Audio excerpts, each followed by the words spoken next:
بنو امیہ کا سب سے حسین بادشاہ سلیمان بن عبد الملک، سب سے حسین، 42 سال کی عمر، جوانی، اس کی میت کو قبر کے قریب کیا گیا تو ہلنے لگا تو اس کے بیٹوں نے کہا ہمارے ابا زندہ ہیں، وہ سکتہ ہو گیا ہے، زندہ ہیں۔ عمر بن عبدالعزیز رضی اللہ رحمت اللہ علیہ فرمانے لگے ارے بھتیجو زندہ نہیں ہے، قبر کا عذاب جلدی شروع ہو گیا ہے، بَلْ عَجَّلَ اللَّهُ بِالْعُقُوبَةِ، چھپاؤ، جلدی چھپاؤ۔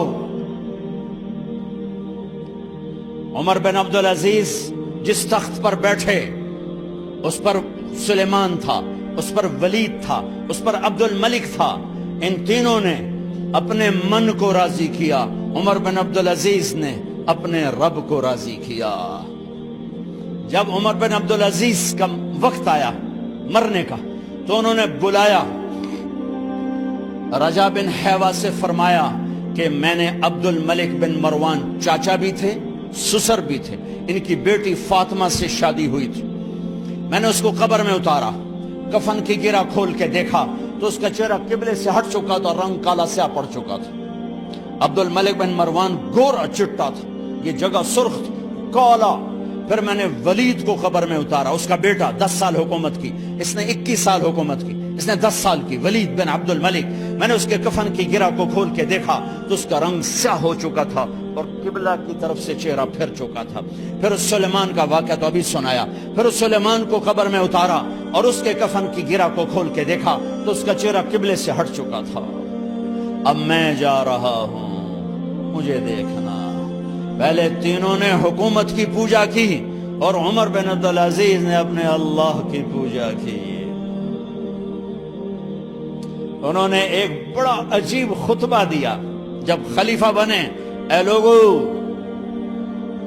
بچپن میں شعر و شاعری کا شوق تھا تو میں شاعر بنا، تھوڑا سا اٹھان ہوئی تو علم کا شوق لگا، میں نے علم حاصل کیا، جوان ہوا تو فاطمہ بنت عبد الملک سے عشق ہوا، میں نے اس سے شادی کی، اب اللہ نے مجھے حکومت دے دی ہے، اب تم دیکھو کہ میں اس سے اپنے اللہ کو راضی کروں گا۔ ہمارے حکمران تو ووٹ سے آتے ہیں اور چلے جاتے ہیں 4-5 سال کے بعد، ان کی وراثت میں حکومت آ رہی ہے اور 3 بر اعظم پر حکومت ہے، اور ایسا روب و دبدبہ ہے بنو امیہ کا، کوئی ان کے سامنے سر نہیں اٹھا سکتا۔ 3 بر اعظم میں زکوٰۃ لینے والا کوئی نہ بچا، 3 بر اعظم میں سوال کرنے والا کوئی نہ بچا، 3 بر اعظم میں ظالم کوئی نہ بچا، 3 بر اعظم میں مظلوم کوئی نہ بچا۔ لیکن خود کیسا رہا؟ گھر آئے، فاطمہ بڑے اچھے دن گزرے ہیں، اب امتحان ہے، میں تیرا حق نہیں ادا کر سکوں گا، طلاق لینی ہے میں حاضر ہوں، ساتھ دینا ہے تو میرے اپنے حق معاف کرو، اپنے حق معاف کرو۔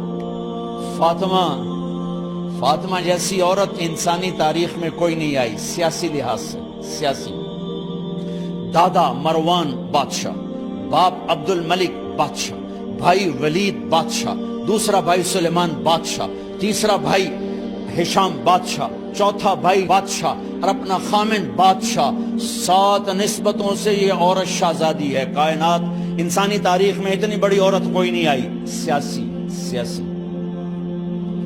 فاطمہ کہنے لگیں عمر، میں نے سکھ کے دن تیرے ساتھ گزارے ہیں، دکھ میں تجھے چھوڑ کے نہیں جاؤں گی، جاؤ میں نے اپنے سارے حق معاف کیے۔ پھر حضرت عمر بن عبدالعزیز کی راتیں اور دن کیسے گزرے؟ مسلح پہ بیٹھتے اور روتے وہیں سو جاتے اور روتے وہیں سے اٹھتے، پر 3 بر اعظم میں ظالم کوئی نہ بچا، مظلوم کوئی نہ بچا، زکوٰۃ لینے والا کوئی نہ بچا، اپنی حکومت کو اللہ کی رضا کے لیے استعمال کیا۔ کیسے استعمال کیا؟ سارے مال فاطمہ کا سارا زیور بیت المال میں ڈال دیا، تنخواہ پہ آ گئے، عید کا موقع آیا، بچوں نے ماں سے کہا ہمیں کپڑے لے کر دو، عید آ رہی ہے، ہر آدمی اپنے بچوں کے لیے کپڑے لے رہا ہے، ہمارے بچے بھی کہہ رہے ہیں کپڑے لیں، جاؤ بھائی لو۔ فاطمہ کے پاس عمر 3 بر اعظم کے بادشاہ کے بچے آ رہے ہیں، ماں جی عید آ رہی، کپڑے تو لے دیں، ابا سے کہیں کہ ابا سے بات کرتی ہوں۔ ابا تشریف لائے، خزانے لبالب بھرے ہوئے گندم کے ڈھیر کی طرح کہ امیر المومنین بچے کپڑے مانگ رہے ہیں۔ فاطمہ میرے پاس تو پیسے نہیں، میں کہاں سے کپڑے لے کر دوں، میرے پاس تو پیسے کوئی نہیں۔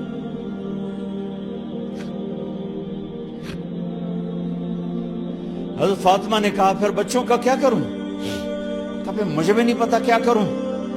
اس کے پہلے 3 حکمرانوں نے لوٹ مار کے بازار گرم کیے، ظلم و ستم کے پہاڑ توڑے، اور آج اسی خزانے پہ ایک شخص بیٹھا ہے جو اللہ کو راضی کرنے کے جھنڈے گاڑ رہا ہے۔ تو فاطمہ نے کہا آپ ایسا کریں، اگلے مہینے کی تنخواہ ایڈوانس لے لیں، اس سے میں اپنے بچوں کو کپڑے لے دیتی ہوں، اور گھر کا خرچہ میں مزدوری کر کے گھر کی روٹی چلا لوں گی۔ ارے اپنی تاریخ پڑھو، صرف ڈرامے ہی نہ دیکھتے رہ جاؤ، صرف گانے نہ سنتے رہ جاؤ، اور بھی دکھ ہیں زمانے میں محبت کے سوا۔ انہوں نے اپنے بلایا وزیر خزانہ مزاحم، اپنا ہی غلام، ہاں بھائی مزاحم ہمیں بچوں کے کپڑے چاہیے، تو اگلے مہینے کی تنخواہ ایڈوانس مل جائے۔ وہ کہنے لگے امیر المومنین آپ مجھے لکھ کر دے دیں کہ آپ 1 مہینہ زندہ رہیں گے، میں آپ کو تنخواہ دے دیتا ہوں۔ عمر بن عبدالعزیز سر جھکایا، اٹھے، گھر گئے۔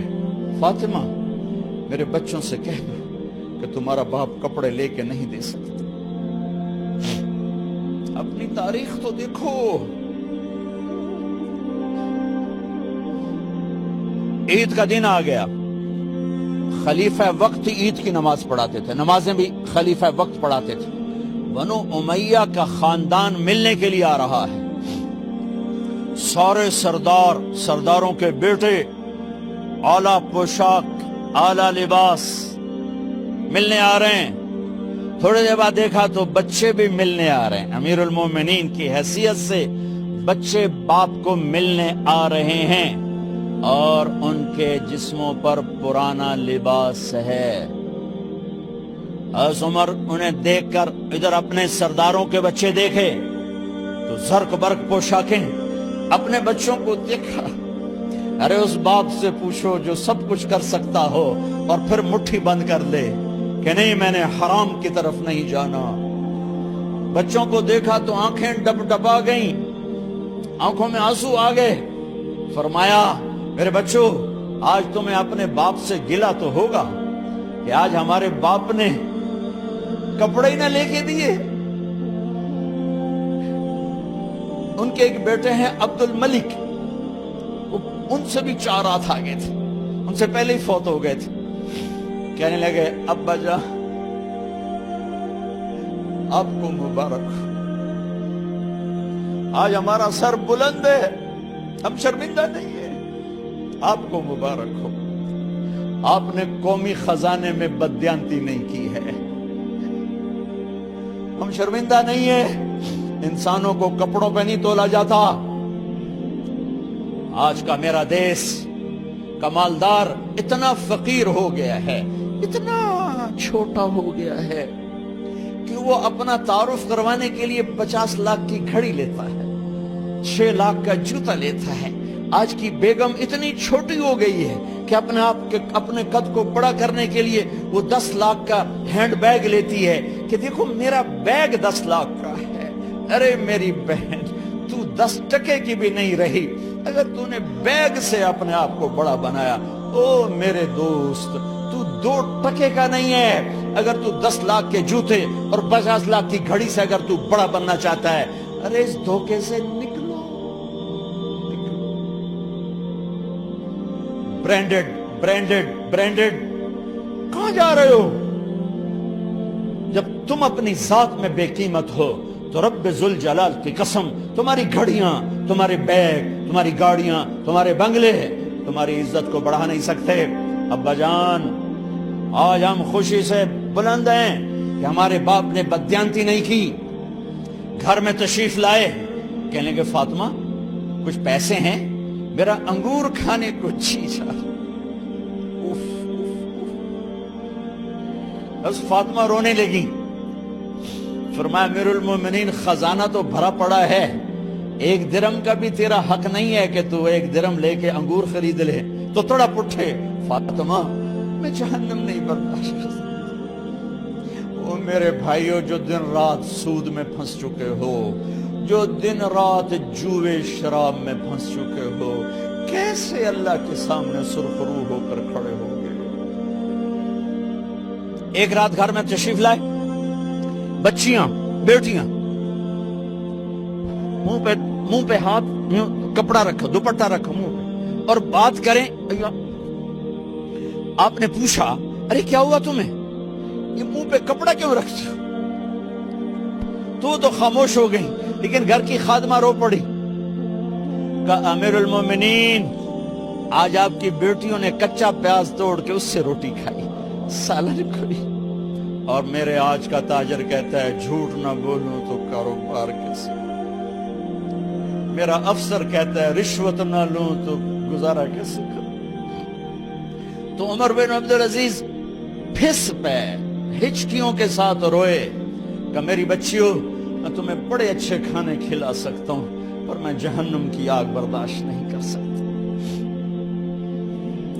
بھائیو، اس بندے نے اپنے آپ کو ذبح کر دی، اللہ کو راضی کرنے کے لیے ذبح کر دی، اپنے ذات کو، اپنے جذبات کو، اپنے احساسات کو۔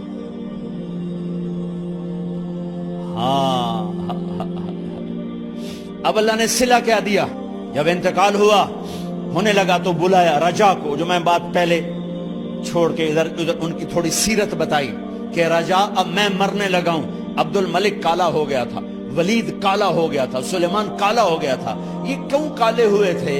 یہ بے نمازی نہیں تھے، بدکاری نہیں کرتے تھے، کسی کی طرف ان کی میلی آنکھ نہیں اٹھی کبھی۔ یہ ظالم تھے، ظالم ظالم، انسانوں کا خون پیا، مال میں خیانت کی، اس پر اللہ نے چہرے پھیر دیے۔ آج عمر بن عبدالعزیز جا رہا ہے کہ دیکھو میں جا رہا ہوں، مجھے دیکھو میرے ساتھ کیا ہوتا ہے۔ ان کا انتقال ہوا، ان کی میت قبر کے کنارے رکھی گئی، اور اب نیچے اتارنا ہے۔ سلیمان کی میت کو اتارنے لگے تو ہلنے لگا، اور عذاب قبر پہلے شروع ہو گیا۔ عمر کی میت کو جب قبر کے قریب کیا گیا، ایسے ہوا کا جھونکا آیا، ایک پرچہ ایسے لہراتا ہوا، یوں آیا یوں آیا یوں آیا، اور عمر کے سینے پر گر گیا۔ لوگ کٹھے ہو گئے، پرچے کو کھول کے دیکھا گیا تو اس پہ لکھا تھا بسم اللہ الرحمن الرحیم، براءۃ من اللہ لعمر بن عبد العزیز من النار۔ یہ پروانہ ہے اللہ کی طرف سے اس کے بندے عمر کے لیے کہ اسے جہنم سے نجات کی خوشخبری سنا دی جائے۔ آہا، مرنا ہو تو یوں مرو، اللہ ایسی موت دے دے۔ کہتے ہیں میں نے ان کو قبر میں اتارا، جب قبر میں اتارا تو کیا دیکھا؟ میں نے کفن کی گرہ کھولی تو چہرہ قبلے کی طرف، اور یوں لگا جیسے 14ویں رات کا چاند قبر میں اتر آیا ہو۔ اور آخری بات کرتا ہوں، میرے بھائیوں بہنوں، اپنے اللہ سے صلح کر لو، اپنے اللہ سے صلح کر لو۔